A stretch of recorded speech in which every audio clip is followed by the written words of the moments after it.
Puede abrir su Biblia. Vamos a ir a Efesios. Vamos a, vamos a terminar Efesios. No le prometo terminarlo hoy, pero vamos a terminar Efesios. Ya estamos en los últimos versículos y nos toca la porción desde el versículo 10 hasta el versículo 20. Vamos a cubrir bastante, pero vamos a tener que andar ahí por algunos versículos. Necesitamos establecer algunas cosas. Mi esposa se preocupó temprano porque le enseñé cuántas páginas tiene mi sermón y me dijo, vamos a morir.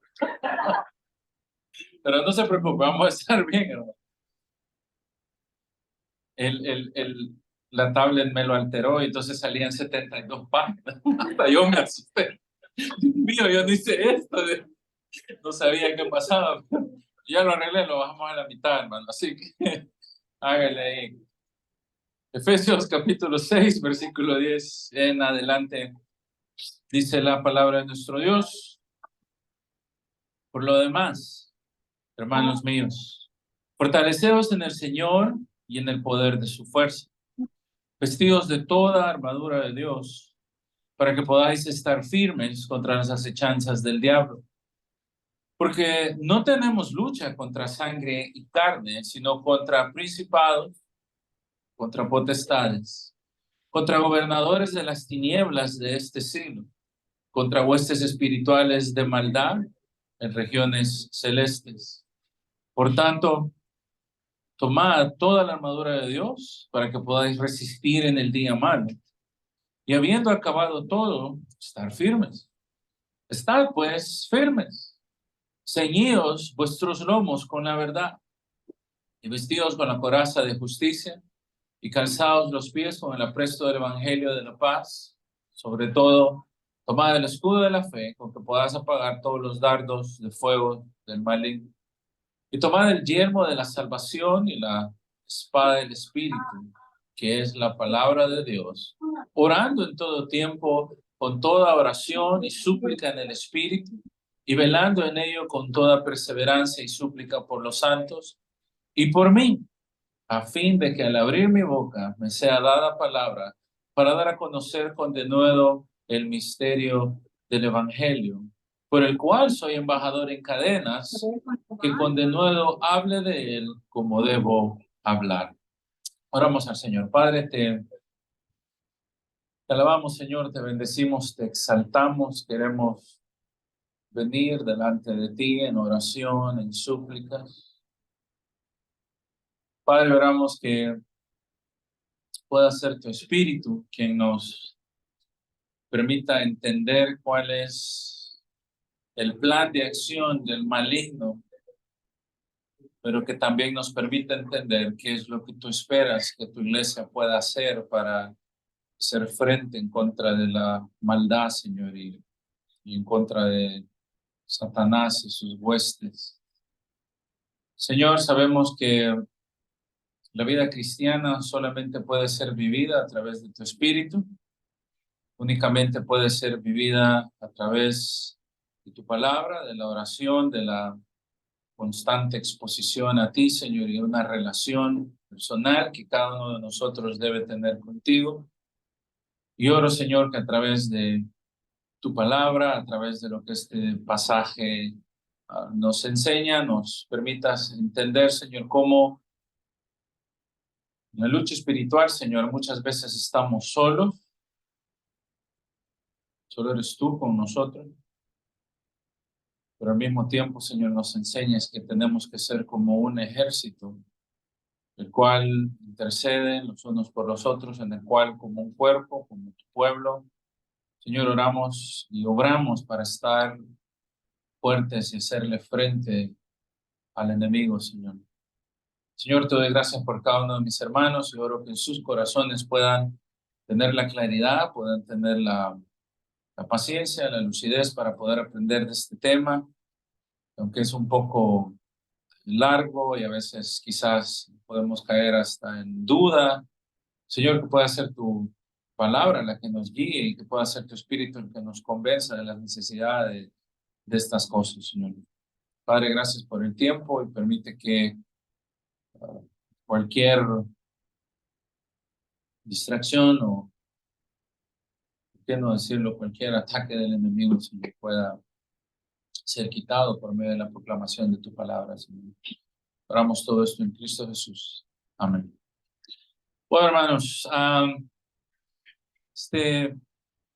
quizás antes de comenzar, sí me gustaría poder hacer como algunas aclaraciones. Este pasaje es un tanto largo. Como ustedes pueden ver, en realidad son 10 versículos los que están contenidos acá. Esta es la sección final de la carta. Si usted ve ahí las palabras de Pablo, él comienza a decir, por lo demás, hermanos míos, está obviamente a punto de hacer una conclusión en este pasaje. Pero esta conclusión, cuando él la introduce, no está diciendo, bueno, ok, y ya por último, como quien dice esto ya no es relevante. Al contrario, en la forma en que él lo expresa, está diciendo, y por último, pero no es menos importante o no es menos relevante. Ahora te voy a dar una idea de algo que tienes que hacer. Gracias, hermano. Ahora necesito decirte algo que es exactamente igual de importante que todo lo que te he dicho antes. En otras palabras, no lo deja al final como que dice, bueno, esto es menos importante, sino que es igualmente importante que el resto de cosas que él ha dicho. Y directamente toda esta porción se conoce como ser, algunos lo conocen como la batalla espiritual o la armadura de Dios, porque parece ser que muchos de estos versículos específicamente nos dicen cómo vestirnos de la armadura de Dios. Pero lo cierto, hermano, es que cuando usted comienza a leer este pasaje y le pone un poquito de atención, en realidad lo que el pasaje está haciendo es dándonos instrucciones. Y quiero que me entienda acá algo. Si usted se va hacia los últimos versículos, mire el versículo 11 lo que dice. Dice primero, orando en todo tiempo, con toda oración y súplica en el Espíritu, velando en ellos con toda perseverancia. Y mire esa última palabra, y súplica por todos los santos y por mí. Note cómo él pasa de decir, ora por tu persona, ora por ti mismo, ora por los santos, y luego dice Pablo, y también debes pedir por mí. Él está incluyendo 3 grupos de personas que deben de estar listos en oración, o 3 grupos de personas, o sea, en plural, ¿verdad? Somos todos. Ore por mí, yo oro por ti, tú oras por mí, y oramos por Pablo acá en este pasaje. El punto es que todos los cristianos estamos bajo esta misma condición, o todos los cristianos estamos en la misma página. ¿Qué está entonces enseñándonos en esta porción de la Escritura? Bueno, lo que la Escritura nos está enseñando, al menos del versículo 10 al versículo 20, son 3 instrucciones para la batalla espiritual. Y sé que esto a veces de algunas iglesias hemos sacado el tema batalla espiritual porque nos han enseñado tantas cosas raras, hermano, y hemos oído tantas cosas que, hermano, que haga esto para luchar contra el diablo y vístase de blanco en tal día para luchar contra el diablo. Ya los hipotes en el colegio fueron vestidos el 31 de octubre, todos iban de blanco para luchar en contra de las tinieblas, y nos enseñan cosas súper raras que están completamente alejados de lo que la Escritura dice. Y Pablo y la Escritura a través de estos versículos entonces nos dice cómo poder hacerle frente, y nos da 3 instrucciones bien claras y bien precisas de cómo nosotros podemos resistir el ataque del enemigo. Este pasaje entonces nos enseña 3 instrucciones de la batalla espiritual para que podamos resistir los ataques del enemigo. Si pudiéramos ponerle un tema general a esto es la batalla espiritual. Eso es lo que la Escritura enseña ¿Cómo nosotros podemos resistir al maligno? ¿Cómo podemos resistir a Satanás? ¿Cómo podemos resistir al enemigo?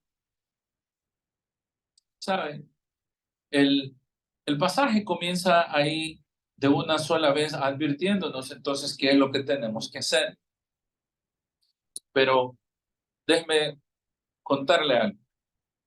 Probablemente todos ustedes ya han escuchado esto.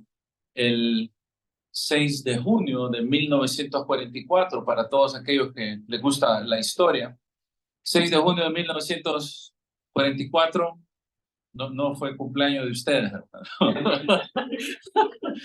Ese día marca una historia muy interesante. Ese día es el día D. Para los que saben qué es el día D, es el día en el cual los ejércitos aliados en la Segunda Guerra Mundial, ese día fue específicamente cuando todos llegaron planearon una invasión y llegaron a las costas de Normandía, en Francia. Entonces ellos comenzaron, llegaron los ejércitos, llegaron por mar, llegaron los aerotransportados, y era una invasión total de los aliados para Europa, para querer terminar con la tiranía de la Segunda Guerra Mundial. Pero algo de lo que pasó entre las personas y es que habían entrenado por aproximadamente 2 o 3 años y habían estado ahí teniendo un buen tiempo en el cual habían entrenado, habían aprendido a usar armas, habían aprendido a tirarse con paracaídas, habían aprendido un montón de cosas. Pero hubo algo que específicamente no les enseñaron, porque justo un día antes del lanzamiento, o una noche más bien antes del lanzamiento, les dijeron, aquí está todo el equipo que necesitas para la guerra. Y les sumaron a lo que ellos ya sabían, les entregaron casi 40 libras de equipo extra sobre lo que ellos ya sabían hacer. Y entonces fue como, ¿y cómo me tiro con este? Es como que usted se tire de un bus, hermano, con un botellón de agua cristal y pretenda caer parado. No iba a pasar.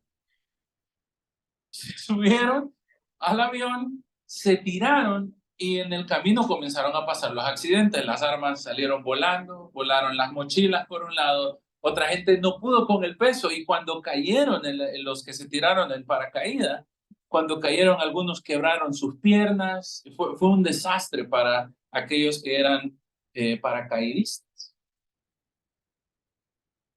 Fue un peso extra, fue un desastre. Tuvieron que perderse muchas vidas para que esa batalla pudiese ser ganada.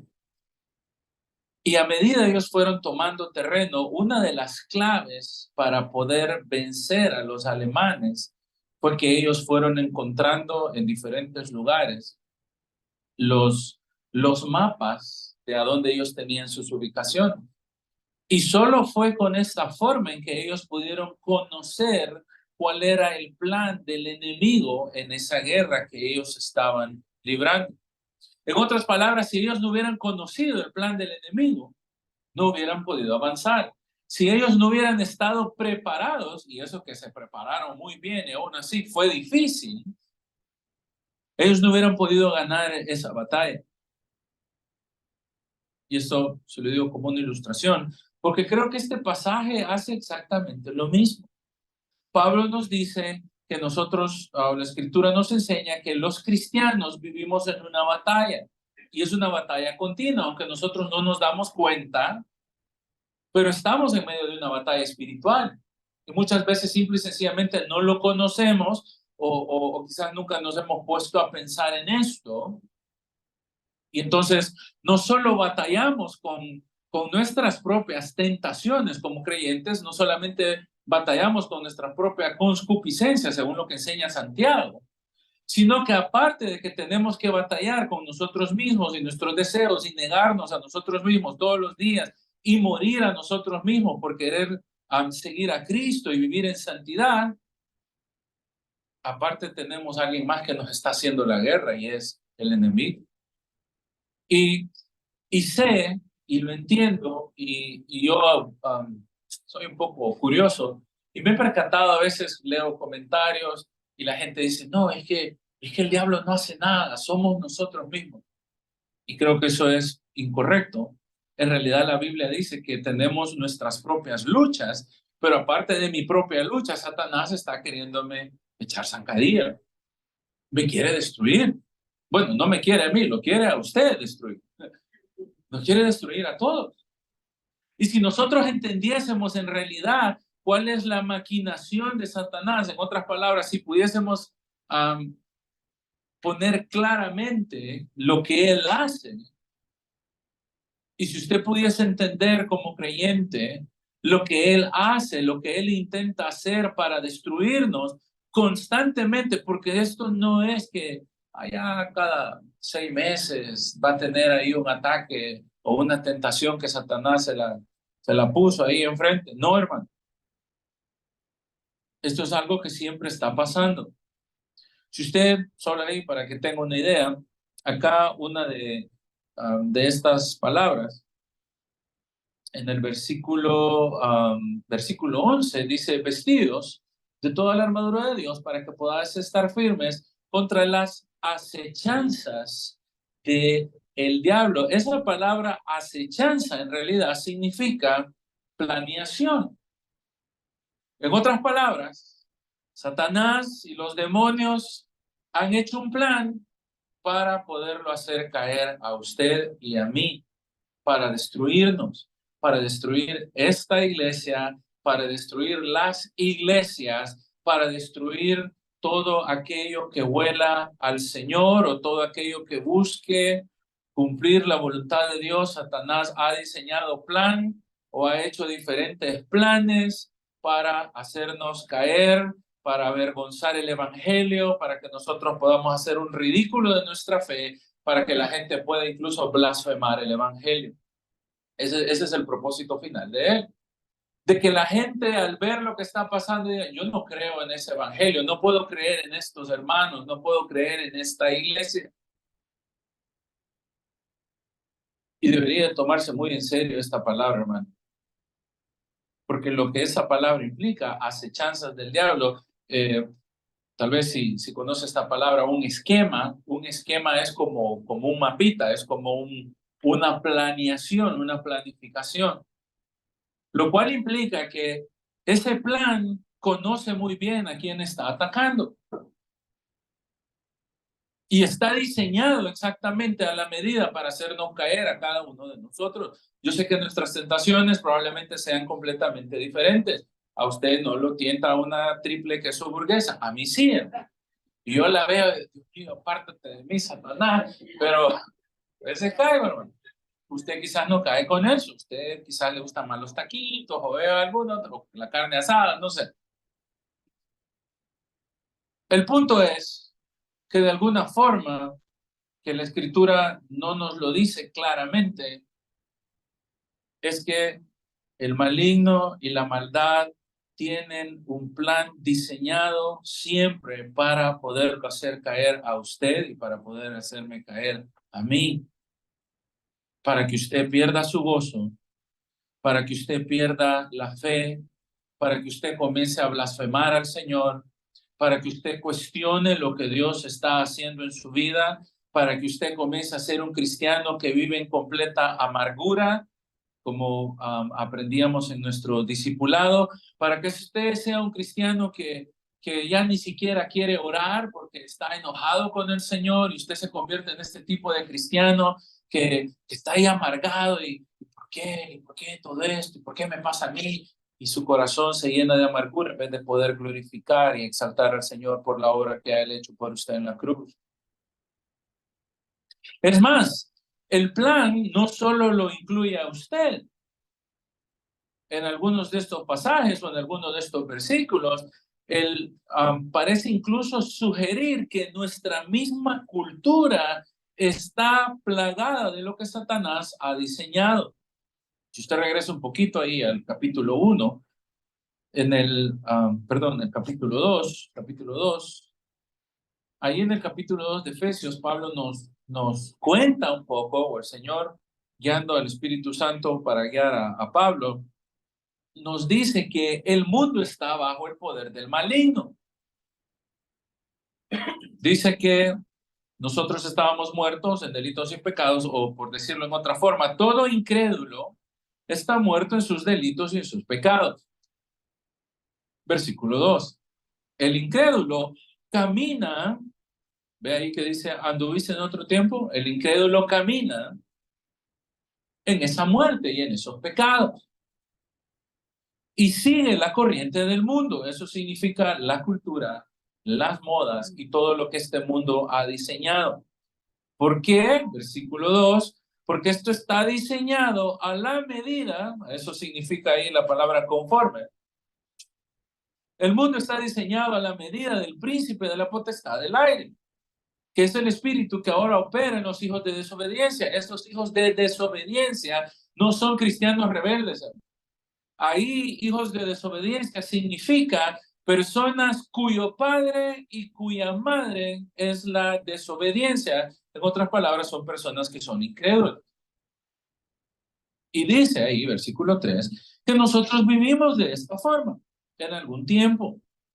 ¿Y cuál era la forma de vivir? Bueno, vivíamos según los deseos de nuestra carne, vivíamos haciendo la voluntad de la carne, hacíamos la voluntad o los deseos de nuestros pensamientos y éramos por naturaleza hijos de ira, lo mismo que los demás. En otras palabras, este pasaje asume de que la cultura y muchas más cosas como las filosofías, las diferentes religiones, los diferentes ámbitos en los cuales nosotros nos movemos están diseñados cuidadosamente por Satanás. Y ya cuando lo comienzo a pensar así, me comienza a dar un poco de miedo. En un sentido. Porque, por ejemplo, si usted ve lo que la cultura vende, la cultura que es anticristo, básicamente lo que me están vendiendo es una forma de libertinaje en la cual Dios no debe ser tomado en cuenta. Y no basta nada más que si usted algún día se ha sentado a perder el tiempo a ver una premiación de esos, de los videos, de los billboards, los Music Awards y todos esos volados, el show de medio tiempo del Super Bowl, cualquiera de esas cosas. O incluso si usted se sienta a ver las películas de las grandes franquicias. Normalmente lo que me están enseñando es rebeldía, me están enseñando ocultismo. Ahora ya ni siquiera se esconde ni abiertamente. Usted ve los premios y está viendo, es como una misa satánica la que está pasando con aquellas grandes figuras, y eso es, en buen francés, en nuestra jeta, hermano. Nos lo ponen así tan claro para que nosotros lo veamos. Ay, no, es que es arte, decimos. O sea, somos tan ingenuos que decimos que eso es arte. Y claramente es una intención para querer engañarnos a nosotros, para engañar a nuestros hijos, para engañar a todo aquel que no tiene ningún tipo de cuidado o respeto por el Señor. Está completamente diseñado para ir atrayendo mentes incautas, mentes jóvenes, mentes que no tienen discernimiento, aquellos que no temen al Señor, que no aman al Señor. Eso es lo que la cultura ofrece. Y eso es lo que básicamente nosotros estamos experimentando. Esa es la realidad del mundo. Si usted pone una serie en Netflix o lo que sea, siempre son las mismas cosas: drogas, sexualismo, y crimen y cualquier cosa. Es como que Satanás tuviese toda una campaña publicitaria continua para hacernos creer de que todo eso está bien, de que al final es posible la maldad y que todo va a estar bien, que no va a pasar nada malo. Y tenemos que ser muy cuidadosos con lo que nosotros exponemos nuestra alma. Ahora, en el contexto de nuestro pasaje, hermano, hoy todo va a ser una introducción muy larga. En el contexto de nuestro pasaje, se lo dije que en el versículo, o esto ya lo hemos dicho muchas veces, pero ya en el capítulo 4, en el versículo 1, Pablo comienza a decir cómo deberían de caminar los creyentes. Si se recuerda, el capítulo 1, 2 y 3 es teológico o altamente teológico. El capítulo 4, 5 y 6 de Efesios son capítulos más prácticos, es teología práctica. Y entonces él, desde el 4.1, nos dice cómo debe ser nuestro caminar. Lo hemos dicho bastantes veces, cómo debe ser nuestro caminar. Y de toda esta sección, cómo debemos de caminar como creyentes, con los hermanos, cómo debe ser nuestra vida, cómo debemos de ser llenos del Espíritu Santo, cómo no debemos de darle lugar al diablo, cómo debemos de amar a nuestros hermanos, cómo debe ser nuestra familia. Son todos esos diferentes pasajes que están en este contexto.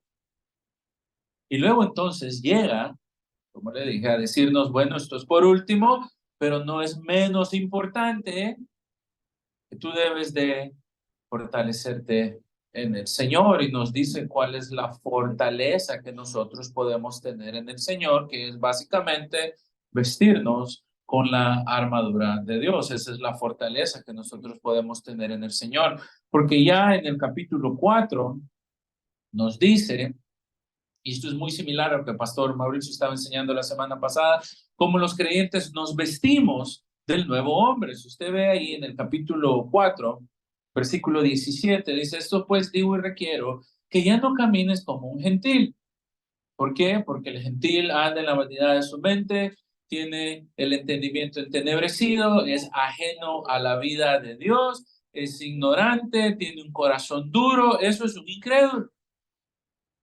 Son lascivos, pero, versículo 22, en cuanto a la pasada manera de vivir, y mire qué interesante es esto. Despójate del viejo hombre. En otras palabras, así como el ejemplo que el pastor nos ponía de Benjamín, se llamaba el hermano, ¿eh? No, no era hermano, ¿verdad? Benjamín se llamaba el bolito. El de mi colonia le decíamos papita, ¿se acuerdan del papita? Así se llamaba el de mi colonia en Mejimiedo. Y en mexicano, yo vivía en Mejimiedo. Y dice el versículo 22, despójate del viejo hombre. El viejo hombre está viciado conforme a los deseos engañosos y renovaos en el espíritu de vuestra mente. Y note esto, vestidos del nuevo hombre. ¿Qué tiene este nuevo hombre? Está creado según la justicia, santidad y verdad.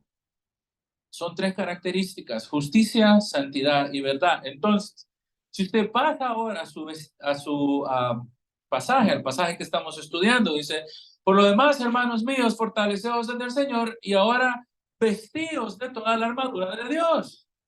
Esta es una segunda capa de ropa que debo de ponerme. Eso es lo que está diciendo ahí.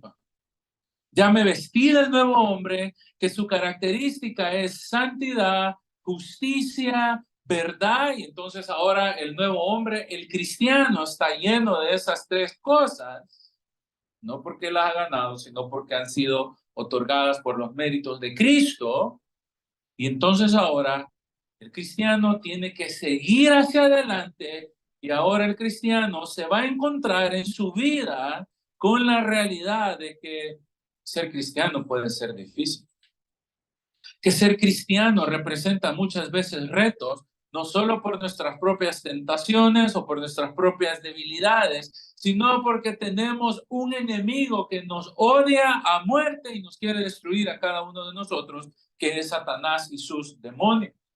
Y entonces nos dice Pablo, entonces ya estás vestido del nuevo hombre, ahora encima del nuevo hombre, ponte la armadura de Dios. Por eso, si usted ve ahí arriba en el versículo 10, dice, fortaleceos. Ya estoy fuerte, ya hice ejercicio, ya entrené, ya sé cómo disparar, ya sé cómo leer el mapa en medio de la batalla, ya tengo todas mis herramientas, pero ahora necesito llevar mis botas, mi casco, necesito ponerme mi mochilita, ponerme un par de granadas por aquí, necesito meter extra balas por acá, necesito mis raciones de alimentos, porque estoy en una guerra en contra del enemigo. Estoy en una guerra espiritual que ni siquiera yo la busqué. Cuando usted entró a la vida cristiana, esa guerra ya estaban volando los balazos y usted no lo buscó. ¿Cuándo comenzó? Váyase a Génesis. Ya comienza siempre todo. Note cómo siempre el plan del enemigo ha sido destruir lo que Dios ha hecho. Y no es tan diferente de lo que quiere hacer con nosotros. Él quiere, bueno, la escritura dice que él ha venido para matar, para destruir, para robar. Mire cómo comienza Génesis 3:1. Pero la serpiente, ahí apareció el engañador. Ayer me hicieron una pregunta en el seminario, pero dije, si contesto esta pregunta me voy a morir aquí. Mejor solo le dije, hermano, manténgase en lo que la Biblia dice. Antes de Génesis 3:1 no leo nada de la maldad, pero a partir de acá comienzo a leer que existe alguien que es el engañador. Mire cómo lo presenta. La serpiente era astuta y era más astuta que todos los animales del campo que Jehová Dios había hecho, y la cual le dijo a la mujer. Note cómo automáticamente en la creación la serpiente tiene una mala intención, que es de destruir la relación que el hombre tiene con Dios, de robarnos el gozo, de robarnos el entendimiento de la palabra del Señor, y automáticamente lo que él hace es cuestionar lo que Dios ha dicho. Ajá, con que Dios te ha dicho no comas de todo árbol del huerto. Ese es el primer ataque del maligno. Cuestionar la autoridad de lo que Dios ha revelado, cuestionar la palabra del Señor, como decir, no, pero no creo. Y la mujer le responde a la serpiente. Note ahí cómo la Biblia ocupa la palabra serpiente. Esta serpiente llega hasta Apocalipsis. Allá se nos vuelve a mencionar que esta serpiente sigue engañando a los humanos. Con que Dios nos ha dicho que no comáis de todo el árbol. Y la mujer muy claramente le dice, bueno, del fruto de los árboles de los huertos podemos comer, pero del fruto que está en medio del huerto, dijo Dios, no comeréis ni le tocaréis para que no muráis. El Señor ya les había dicho allá en el capítulo 2 que si comían de ese fruto, morirían. Allá en el 2:16 dice, mandó Yahweh Dios al hombre diciendo, de todo árbol del huerto podrás comer, pero del árbol de la ciencia del bien y el mal no comerás, porque ese día ciertamente morirás. El Señor lo dijo claro, lo dijo exacto. El Señor no le habló en chino, ¿verdad? Se lo dijo muy claramente. Y Satanás entonces se introduce en la creación, según esta narrativa, y comienza a cuestionar lo que el Señor ha establecido. Comienza a hacer dudar a la mujer de la voluntad revelada de Dios. Mire el versículo 4. Un ataque abierto directamente en contra de la autoridad de Dios. Casi que le dice, mentira, no pasa nada. No te preocupes, todo está calculado, no pasa nada. No morirás. Si no, y ahora le inventó más. Y ahora él comenzó a agregarle más cosas a lo que Dios ha dicho. No pasa nada, todo está bien, no te preocupes. Y entonces el hombre cae y el Señor se le acerca y déjeme darle un anticipo del final de este estudio. Versículo 15. Y pondré enemistad entre la mujer y entre tu simiente y la simiente suya, y ésta te herirá en la cabeza, tú te herirás en el carcañal. Hermano, Satanás ha sido vencido por el Señor. Y eso es lo que la palabra enseña.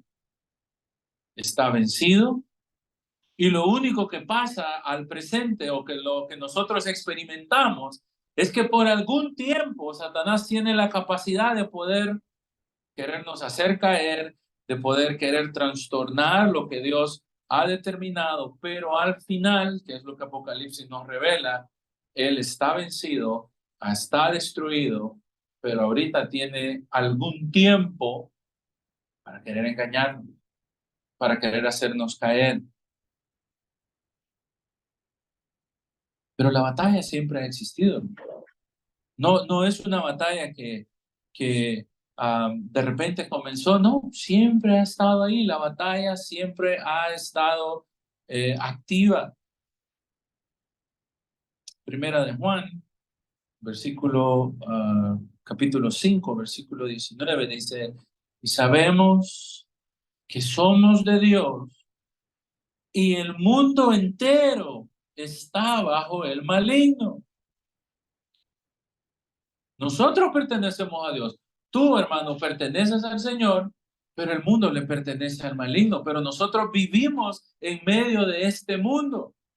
Y por lo tanto, tenemos que reconocer que siempre van a haber artimañas en nuestra contra que nos van a hacer querer caer, que van a querer engañarnos, que van a hacer confundirnos.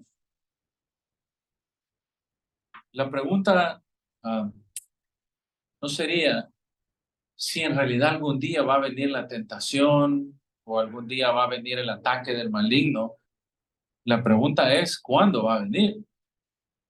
Y para eso tenemos que estar preparados. Y eso es lo que Pablo le está diciendo a los lectores de Éfeso, que ellos deben de estar listos, que deben de saber cuáles son las artimañas que Satanás tiene para hacer querer intentar destruir a los cristianos, y no hablemos del mundo. Ya Juan nos dice de que todo el mundo, que todo el sistema está bajo el maligno. El mundo está siendo gobernado en un sentido por Satanás. Si no, usted no viera toda la maldad que vemos. Si esta maldad no fuera tan evidente, ¿cómo es posible que alguien pueda ir y decapitar bebés, por ejemplo? ¿Cómo es posible que un hijo pueda querer matar a su propia madre por droga? ¿Cómo es posible que las mamás maten a sus hijos en el vientre? ¿Cómo es posible que el diseño de familia sea distorsionado?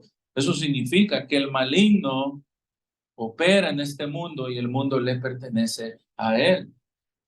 Vivimos en una filosofía, buscamos independencia de Dios. Eso que la Escritura dice que es estar bajo el maligno. ¿Sabe? El Antiguo Testamento creo que da suficientes señales también, o suficientes ideas.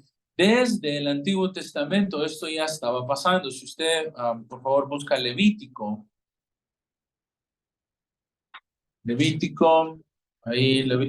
17. Hay gente que dice, no, es que en el Antiguo Testamento no existía el demonio.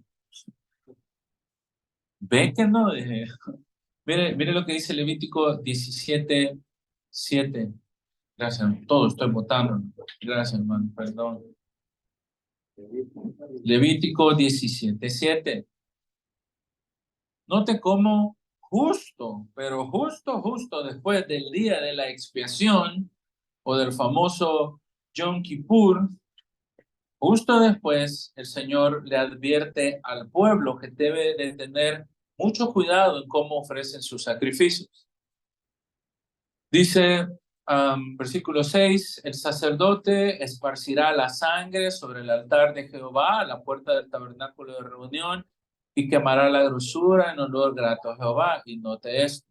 Y nunca más, ojo con eso, nunca más van a sacrificar sus sacrificios a los demonios, tras los cuales han fornicado. Tendrán esto por estatuto perpetuo por sus edades. ¿Por qué? Sería mi pregunta. ¿Por qué Dios le tiene que advertir al pueblo en el día de la expiación? Que por cierto, esta es la primera vez que leemos el día de la expiación en esta manera. ¿Por qué el Señor le advierte al pueblo de que no deben de seguir haciendo sacrificios a demonios? Y está en el Antiguo Testamento. Ellos han salido reciente de Egipto. Y esa es una buena pregunta y ya se la voy a responder. Si usted luego va a Deuteronomio, en Deuteronomio 32, la pregunta es muy similar y usted se va a dar cuenta de algo que si no me lo dicen, no me lo creen. Mire lo que dice el 32:17. Acá parece tomar mucho más sentido. Bueno, desde el 16. Mire lo que dice. Le despertaron a celos con los dioses ajenos. Lo provocaron a ira con abominaciones.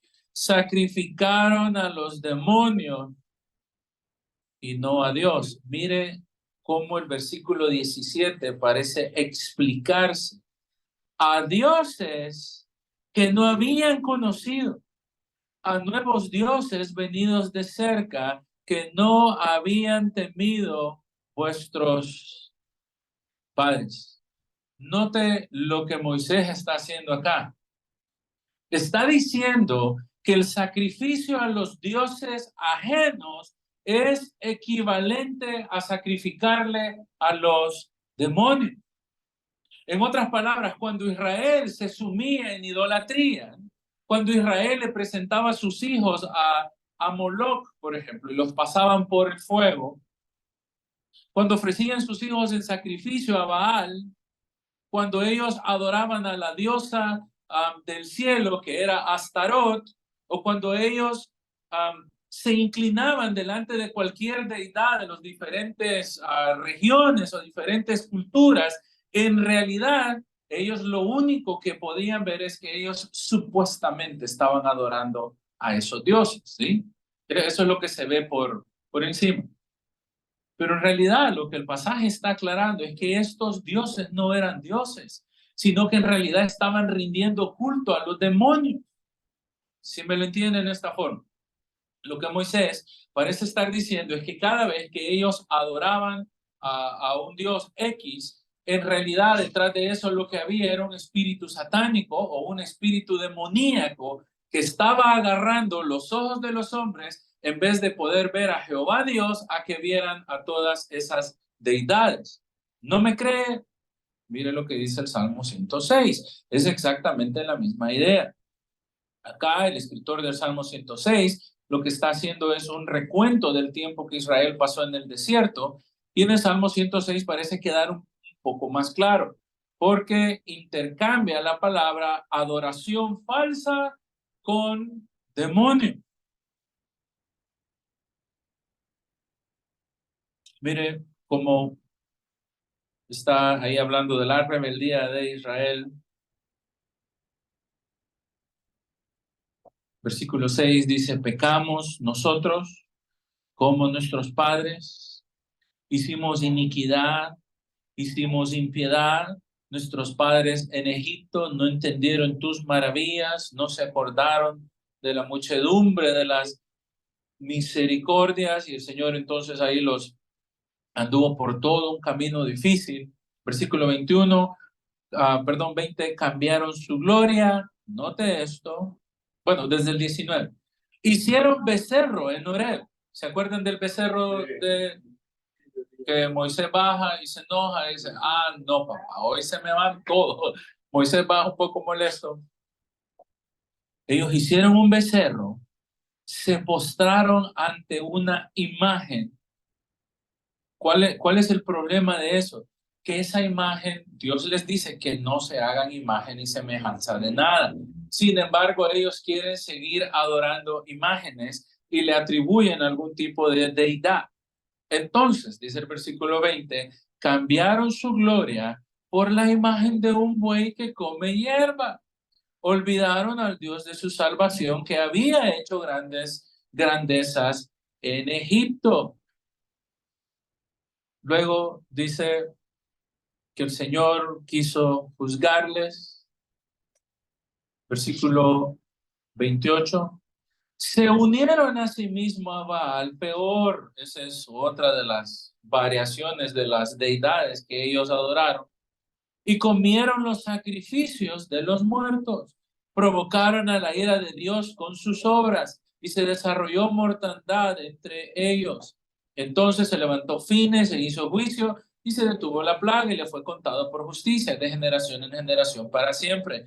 También le irritaron en las aguas de Meriba, en la cual hasta Moisés le fue mal por causa de ellos, porque hicieron revelar su espíritu y habló precipitadamente con sus labios. no destruyeron a los pueblos que Jehová les dijo. Pausa. El Señor les dijo que no destruyeran a los pueblos porque esos pueblos los iban a inducir a la idolatría. Porque el ejemplo de los pueblos paganos iba a hacer que ellos olvidaran su adoración a Jehová. Sí, quítele pausa. 35. Antes se mezclaron con las naciones, aprendieron sus obras, mire, sirvieron a sus ídolos, los cuales fueron causas de su ruina, y sacrificaron sus hijos y sus hijas. ¿A quién? Es exactamente lo mismo que está diciendo allá en Levítico y lo mismo que dice en Deuteronomio. Ellos pensaban que estaban adorando ídolos, pero en realidad su adoración era para los demonios. Siga leyendo.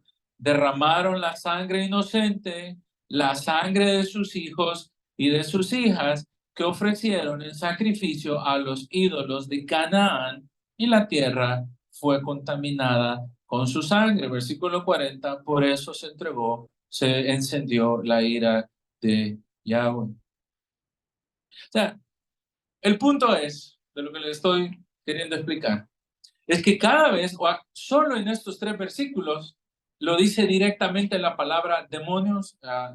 En otras veces en el Antiguo Testamento se encuentran como espíritus de los muertos, o espíritus inmundos, o espíritus de adivinación.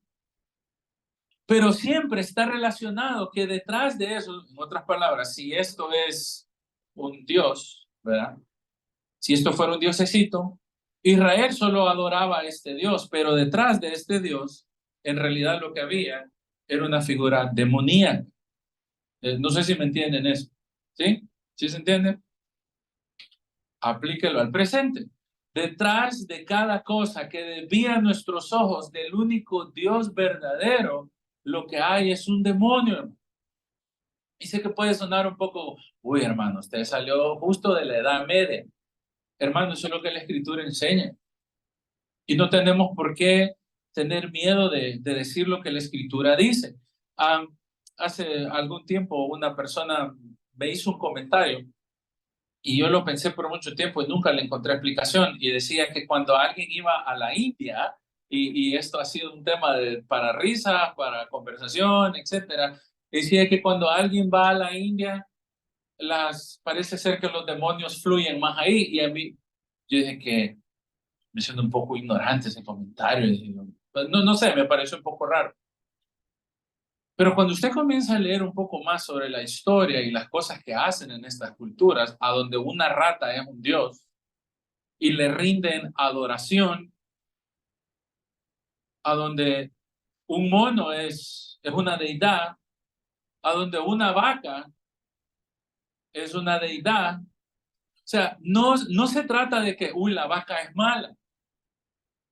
Es lo que existe detrás de eso, que quita los ojos del Dios verdadero para hacerme adorar a un animal que únicamente es un producto creado, un producto de la creación, y entonces quita mis ojos del Dios verdadero y pone sobre un montón de animales, o podría ser todo el zoológico, y detrás de todo el zoológico hay una supuesta adoración. Hermano, ese engaño únicamente puede provenir de Satanás y de sus demonios, porque quita mis ojos del Dios verdadero, me pone un velo, me pone un paño a donde yo no logro discernir ese tipo de cosas. Eso es exactamente lo que Satanás hace: trastornar la verdad de Dios, engañarnos, querernos hacer tropezar con sus mentiras. Y ¿sabe? La misma Biblia dice que se viste como un ángel de luz, para que usted diga, no, qué exagerado el hermano Cristo. Que no, es que en todos lados andan viendo diablos. Y ojo, déjeme decirle algo muy atrevido, y perdóneme si le suena muy atrevido. Muchas veces nosotros mismos, los evangélicos, hemos tenido la culpa, porque en todos lados vemos al diablo, ¿sí?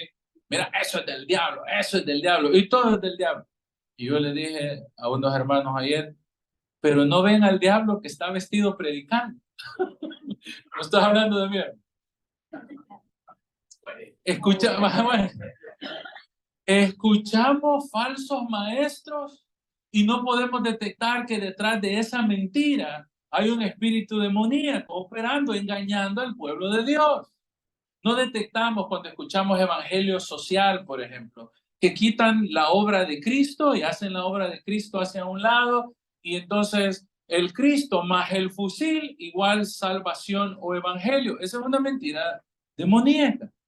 Así como si yo le predico el falso evangelio de la prosperidad, a donde si yo le digo ahorita, hermano, el Señor me está dando una revelación, vamos a pasar ahorita una ofrenda especial para que el Señor, o sea, obvio, nos gustaría tener una ofrenda especial para poder pagar algunas cosas, pero si yo comienzo a engañarlos a usted, y si yo comienzo a predicar mentiras y prosperidad y a ofrecerle cualquier tipo de riqueza porque usted dé un dinero, yo lo estoy engañando. Y hay predicadores en la televisión que están haciéndolo y están las iglesias llenas de ese tipo de mentiras, de manifestaciones falsas espirituales, y la gente no logra ver a Satanás detrás de todo eso que está engañando al mismo pueblo de Dios. Ese es el trabajo fino que el diablo hace. Se viste como ángel de luz, hace ver como que todo está bien y toda la gente dice hasta amén, aleluya, y ni siquiera sabemos a qué estamos diciendo amén. Miren, todavía estamos en la introducción, pero déjeme decirle algo. Sí, yo le dije que eran 76 páginas, hermano. Mi esposa casi se desmaya ahí. Dios mío, van a ir corriendo los pobres hermanos. Sí. Vamos a hacer 3 partes de este balance. Fíjense, solo déjenme darle algunos. En Mateo, por ejemplo, no lo busco, pero en las parábolas, en Mateo, el enemigo, o sea, Satanás, es aquel que siempre viene a querer sembrar una mala semilla en nuestro corazón. Así lo describe Mateo. Por ejemplo, en Crónicas, Satanás mismo incita a David para hacer pecar a todo el pueblo. A David. Y uno cuando piensa en David dice, no, pues, el rey David, ¿no? Según Job, es Satanás quien desea hacer caer a los creyentes y es tan mentiroso, según Job, que en el libro de Job nosotros vemos que viene delante de Dios y le dice, hey, déjame atacar al pobre Job, es que yo me quiero bajar a Job.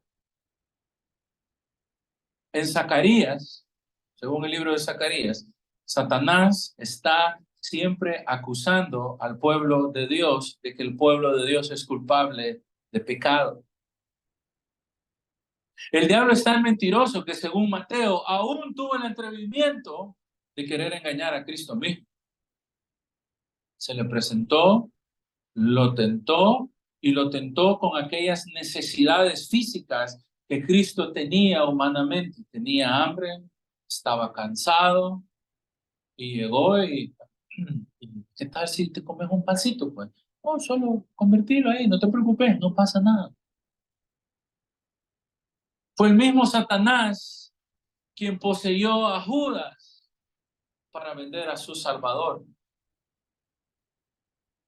Fue Satanás mismo quien en el libro de Hechos impulsó a los creyentes a mentirle al Espíritu Santo y por eso cayeron muertos en la entrada cuando ellos quisieron mentirle a Pedro.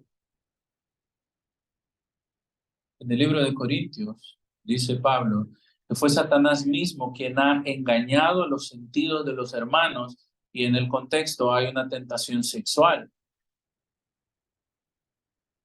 Se disfraza como un ángel de luz y muestra una forma cuando en realidad, en el fondo, es otra cosa. Según Apocalipsis, hace señales mentirosas. Según Apocalipsis, es el mismo Satanás quien va a empoderar el espíritu del anticristo para querer engañar a toda la creación. Y según Apocalipsis, es Satanás mismo quien va a engañar al mundo entero. Fue el mismo que tentó a Adán y Eva en el relato que acabamos de leer. Extravía los sentidos de los hombres y los confunde, hace guerra continua en contra de los elegidos de Dios, según Mateo, y siempre quiere usurpar el lugar que únicamente le corresponde a Cristo. Hermano, Satanás te odia, a ti y a mí.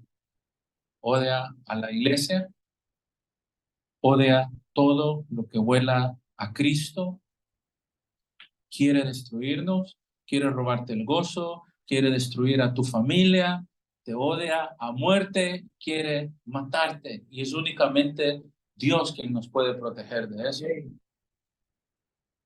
Pero ¿qué dice la Biblia? Que nosotros debemos de hacer nuestra parte resistiendo en contra de Él. O sea, el Señor ya lo hizo todo. Pero en el pasaje que vamos a estudiar en algún momento, el pasaje dice que nosotros debemos de resistir al enemigo, que nosotros tenemos que luchar en contra de él. Y por eso le dije que este pasaje nos enseña tres formas en las cuales nosotros en realidad podemos resistir las maquinaciones de Satanás. Pedro nos advierte, por ejemplo, en primera de Pedro 5:8, que nosotros debemos de ser sobrios, debemos de velar, porque nuestro adversario, el diablo, anda como león rugiente y anda buscando a quien devorar. Eso, hermano, tal vez ya lo oyeron en esta forma. Antes decía un predicador por ahí, anda como león rugiente, no significa que anda como un gatillo.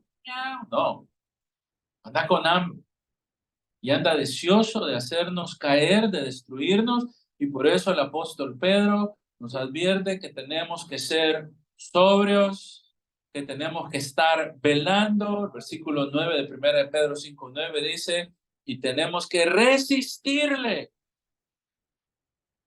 que tenemos que aguantar, que tenemos que hacer fuerza, que tenemos que ser perseverantes. Esa es la idea. Nuestro mismo Señor Jesucristo le dice a Pedro, velad, o le dice a sus discípulos, velad y orad para que no entréis en la tentación, porque el espíritu, la verdad, está dispuesto, pero nuestra carne es débil. Apocalipsis 12:9 dice, la serpiente antigua, que se llama Diablo y se llama Satanás, la cual está engañando al mundo entero. Vivimos en un sistema satánico y nosotros únicamente podemos resistirle por la voluntad de Dios, porque Dios ayuda a su pueblo a poder hacerle frente a esto.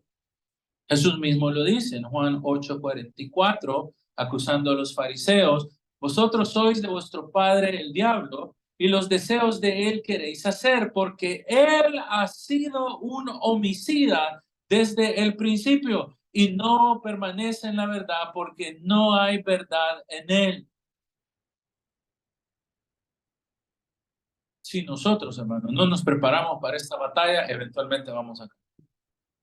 Y es triste ver iglesias, cristianos, familias destruidas porque se dieron ante el ataque del enemigo y pensaron, no pasa nada, yo puedo manejar esto, todo está bien, a mí no me va a pasar.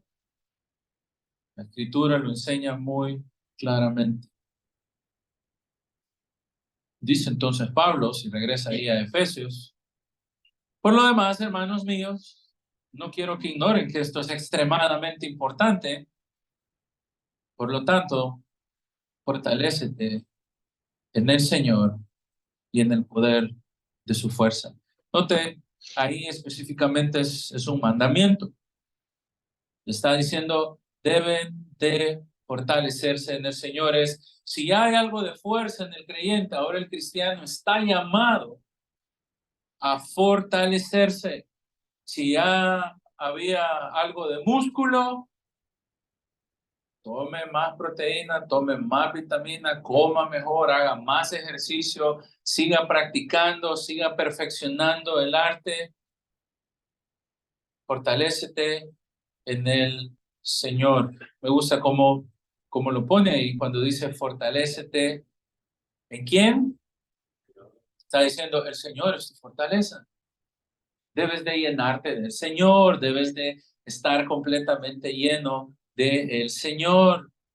En esta carta específicamente ya hemos leído casi 3 o 4 veces que habla de las huestes espirituales. Si usted regresa y en el 1:3, por ejemplo, dice, bendito sea el Dios y Padre de nuestro Señor Jesucristo, que nos bendijo con toda bendición espiritual. Ahí dice, en los lugares celestiales, está hablando en la esfera espiritual.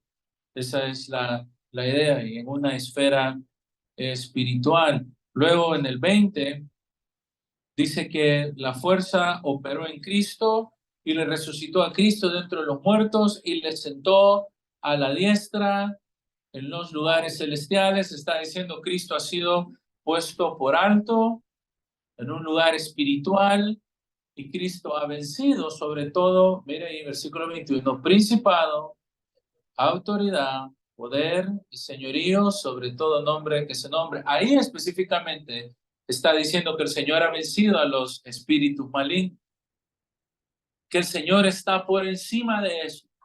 Y por eso le dije, podemos tener la confianza plena de que nuestro Dios ha vencido. Pero eso no debe de eximirnos de nuestra responsabilidad como creyentes de siempre buscar resistir al enemigo. Y debemos de hacerlo. Y eso es lo que el apóstol Pablo nos va a estar enseñando ahí en las próximas semanas o meses, bien, hermano. Todavía vamos por la página 6, hermano, son 72, así que ya vamos a terminar. Hermano, vamos a dejarlo hasta ahí. Pero creo que muchas veces nosotros no tenemos no hacemos una valorización o no hacemos un análisis preciso en realidad en qué formas Satanás nos puede engañar. Y ojo, no le estoy diciendo, y por favor tampoco crea eso, no le estoy diciendo que salga de aquí, uy hermano, viene el diablo, no le estoy diciendo eso, ¿sí? No le estoy diciendo eso, porque ya la Escritura nos lo dice y Jesús mismo lo dice, Él ha vencido a la maldad. Pero sí, el pasaje nos llama a ser sabios, a ser prudentes, a ser inteligentes en cómo manejamos nuestra vida cristiana, a no necesariamente exponernos. Así que Dios mediante, en los próximos 2 domingos o 3 domingos quizás, vamos a estar aprendiendo ya las 3 formas en las cuales el pasaje nos dice que nosotros podemos hacerle frente al maligno. Pero por ahora, quédese con esto, el Señor ha vencido. El Señor ha vencido, el Señor es nuestra fortaleza y es por Él que nosotros podemos hacer frente. Si no fuera por Él, nosotros no pudiésemos. Pero tenemos que conocer cuáles son las maquinaciones del enemigo para poder hacerle frente. Así que oren conmigo, hermano. Padre, te damos gracias por tu palabra y, Señor, ayúdanos a poder ir aprendiendo a través de tu escritura, a través de lo que tú enseñas en ella, cómo podemos resistir al malo, cómo es vestirnos de la armadura de Dios, cómo podemos interceder los unos por los otros en medio de esta batalla. Señor, te oro porque nos permitas exponer el error, que nos permitas exponer la mentira, pero que al mismo tiempo, al poder ver la mentira expuesta, podamos entender cuál es la verdad, qué es lo que tú deseas que nosotros hagamos, cómo debemos de vivir, cómo tenemos que luchar en esta batalla espiritual, Señor. Esperamos que tú puedas guardar nuestro corazón, puedas guardar nuestra alma, puedas guardarnos de nuestras propias concupiscencias y puedas guardarnos del maligno, Señor, que son esos fuentes de ataque que todo cristiano tiene en esta vida, Señor. Padre, guárdanos en tu mano. Sabemos que estamos protegidos en la unión que tenemos con Cristo. Sabemos que Satanás no tiene capacidad de destruirnos a nosotros como tus hijos. No tiene capacidad, Señor, de apartarnos de ti. Pero Tú nos llamas a que seamos responsables, Señor, y permite, Señor, que seamos prudentes en cómo vivimos nuestra vida cristiana, no exponiéndonos a riesgos innecesarios, Señor. Padre, gracias en Cristo Jesús oramos. Amén. Dios le bendiga.